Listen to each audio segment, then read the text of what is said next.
Terima kasih Pak Nik. Kita ada soalan daripada penonton-penonton yang mengikuti rancangan ni melalui Facebook Ustaz. Okey. Ini satu daripada Ummu Atifah. Ummu Atifah. Okey. Ya, salam Ustaz.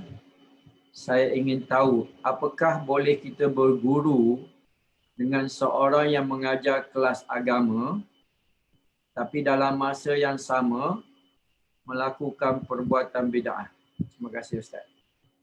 Okey. Hadirin dan hadirat rahimakumullah.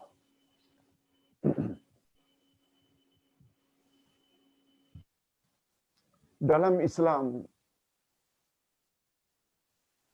ta'lim beza dengan tarbiyah.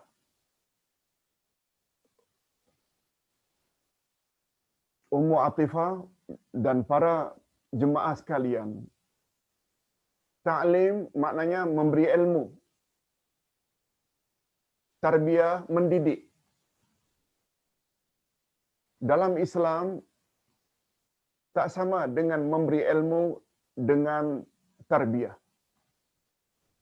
Sebabnya seingat Ustaz, begitu sampai Malaysia tahun 1980, kalau tak salah tahun 81 atau 82, kementerian kita daripada Kementerian Pelajaran dirubah kepada Kementerian Pendidikan.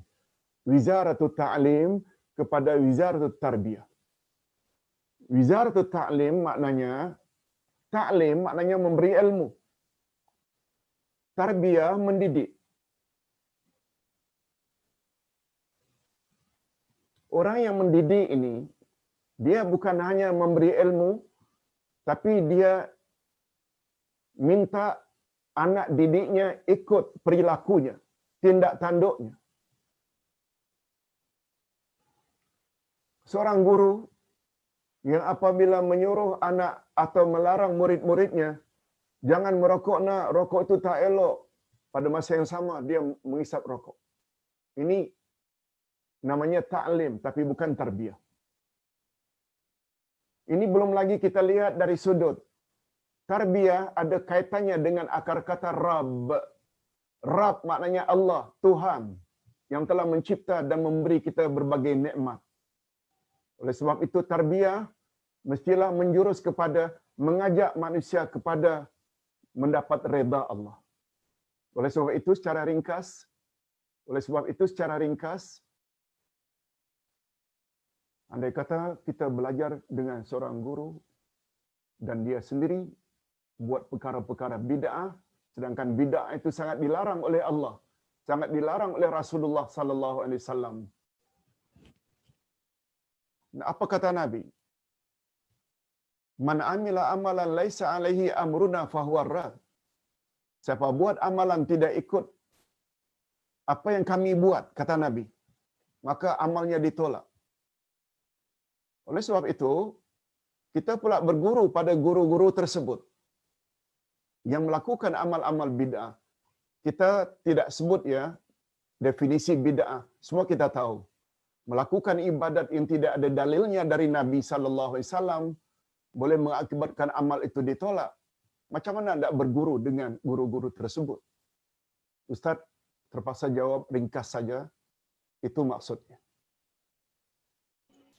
Boleh satu lagi Ustaz. Apalagi Rasulullah apalagi Allah Subhanahu Wa Taala sebut dalam surat Saf yang Ustaz bacakan tadi, kabura maqtan indallahi an taqulu ma la taf'alun. Sebesar-besar laknat dan kutukan Allah kepada seseorang yang bercakap tapi tidak melakukan apa yang dia cakapkan. Itu sebabnya step berdakwah ini kita mesti ada alladzina amanu dulu, iman pada Allah, iman pada Rasul, selok-belok agama, kita amalkan dulu. Lalu sekarang kita buat apa yang dilarang oleh Allah dan Rasul. Kita pula mengajar. Yang kita sebut dengan tarbiyah, bukan ta'lim. Silakan Pak Nik kalau ada. Ya, ini berkaitan dengan dakwah juga ni sebab dia tanya, salam Ustaz, soalan saya, bagaimana cara seseorang itu membersihkan wang yang syubhah yang masih disimpan? Adakah dengan memberinya kepada orang fakir atau juga kepada badan-badan NGO yang melakukan bantuan kepada golongan yang memerlukannya dan juga kepada golongan yang ingin membuat bangunan seperti sekolah tahfiz. Sekian, terima kasih. Okey, terima kasih kepada Pak Nik, kepada penanya. Hadirin dan hadirat serta para pemirsa yang saya hormati.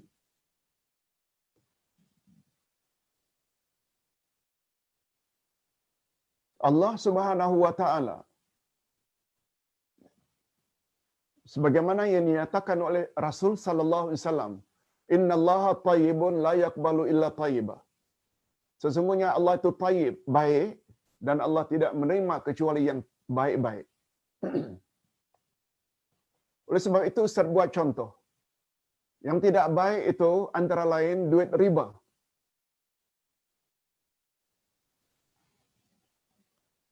Mufti Arab Saudi, Syekh bin Baz, Allah yarham, pernah memberi fatwa. Bila kamu dapat interest, bunga atau faedah atau riba dalam istilah agama dari bank, jangan kamu tidak ambil, kamu ambil. Dengan syarat jangan kamu gunakan untuk peribadi. Karena riba itu datang daripada orang ramai, datang dari orang ramai, kamu salurkan saja untuk kegunaan orang ramai. Untuk kegunaan orang ramai. Buat jalan, buat tandas awam, buat jembatan yang akan dimanfaatkan oleh orang ramai. Jangan dibakar duit itu. Jangan digunakan untuk faedah diri. Tapi gunakanlah untuk kegunaan orang ramai sebab dia datang dari orang ramai. Satu lagi pandangan, ini menyangkut duit syubhat yang bercampur. Kita tidak pasti. Halalnya tak pasti, haramnya juga tidak pasti. Dalam hal ini, Ustaz cenderung pada pendapat yang mengatakan dalam kita mengeluarkan duit-duit yang syubhat, mengeluarkan duit ini dia ada dua motif. Mengeluarkan harta ada dua motif. Pertama, nama motif itu taqarrub. Taqarrub maknanya mendekatkan diri kepada Allah. Kita mengeluarkan harta untuk mendapat ganjaran daripada Allah. Umpamanya, kita wakaf, kita beri infak untuk pembinaan masjid, untuk pembinaan rumah anak yatim, untuk pembinaan markas tahfiz. Ini semuanya taqarrub. Tapi dengan syarat, duit tersebut hendaklah duit yang murni, duit yang halal. Duit yang halal. Itu maknanya kita mengeluarkan itu dengan niat taqarrub untuk mendekatkan diri pada Allah, karena dengan wakaf tersebut kita layak mendapat ganjaran pahala. Atau wakaf atas nama orang-orang tertentu, ibu bapa kita ke atau anak kita ke, wakaf untuk pembinaan masjid atau markas tahfiz. Itu taqarrub. Tapi bila duit kita tidak bersih, bila duit kita tidak bersih, kita keluarkan dengan motif takhallus. Takhallus. Bukan taqarrub. Taqarrub mendekatkan diri dan mengharap pahala. Takhallus sekedar pelepasan. Takhallus itu pelepasan. Sekedar melepaskan saja. Bukan untuk mengharap ganjaran dari sisi Allah Azza wa Jalla, sebab duit tersebut tidak bersih. Oleh sebab itu, untuk apa sajalah, untuk fakir miskin, untuk orang-orang yang berhajat kepadanya, untuk membina, umpamanya pergi kalau di Kamboja, untuk apa sajalah, seperti yang kita sebutkan tadi. Jadi motif, bila duit itu tidak bersih, kita keluarkan tapi tidak mengharap ganjaran daripada Allah, karena prinsipnya Allah itu baik dan Allah tidak menerima kecuali yang baik-baik. Tapi duit itu tetap kita mesti keluarkan, dan pengeluaran jenis kedua ni namanya takhallus. Jenis pertama namanya taqarrub, mendekatkan diri pada Allah. Ustaz kira sampai di sini dulu Pak Nik. Mudah-mudahan apa yang kita sampaikan ini ada manfaatnya. Boleh, Ustaz? Wabillahi taufik. Ya Pak Nik. Ada soalan jauh satu, simple je, dia orang jauh. Okey. Dari Bandung, Indonesia. Sebab Okey. Ustaz pernah jawab soalan dia dulu. Ya. Bismillah, tanya Ustaz masalah miqat, dia kata. Saya beberapa kali naik pesawat Saudi Arabia dari Jakarta ke Jeddah. Miqatnya di Corner Munazir terus. Sedang Ustaz jawab pertanyaan saya dulu, miqatnya dari Yalamlam. Mana yang Okey. benar Ustaz? Tolong Orang jauh sekali sebab lagi dia Pak minta Nik. sangat. Tolong sekali lagi Pak Nik. Ya, dia kata dia naik pesawat beberapa kali dari Jakarta ya ke Jeddah. Jadi miqatnya di Corner Munazir. Sedang Okey. Ustaz jawab pertanyaan saya dulu, miqatnya dari Yalamlam. Okey. Mana yang benar? Okey. Bagus. Kalau tak salah saudara Bukhari Pak ya. Ya, dia dari Bandung ya. Bandung ya. Kita Begini. layan orang jauh kan. Betul. Saudara Bukhari dan para pemirsa sekalian, kaedah miqat ini, miqat dia ada dua. Miqat makani, miqat zamani. Miqat zamani ini tanda timing. Haji itu mesti pada waktu-waktu tertentu. Itu timing zamani. Miqat makani yang ditanya oleh Bukhari adalah miqat makani, iaitu miqat ketentuan tentang tempat. Dari mana kita memakai ihram dan berniat ihram. Prinsipnya senang saja. Karena ini adalah ketetapan dari Nabi sallallahu alaihi wasallam. Dia termasuk di dalam hadis Nabi, "Khudzu anni manasikakum." Ambillah hanya daripadaku, kata Nabi, manasik hajimu. Termasuk umrah.